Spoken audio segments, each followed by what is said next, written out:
السلام علیکم دوستان عزیز، تماشابینان محترم.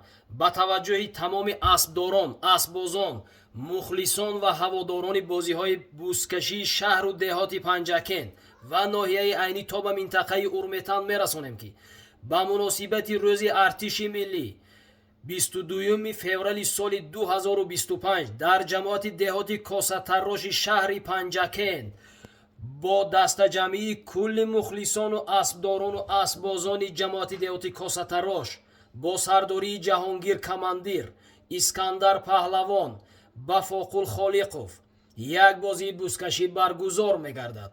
همه شما را به این بازی مرحبا میگوییم. سالم ها از قبیل گاو، بز، گوسفند، مبلغ های پولی و مالی، یخدان، تلویزر، خالین ها شما را انتظار است.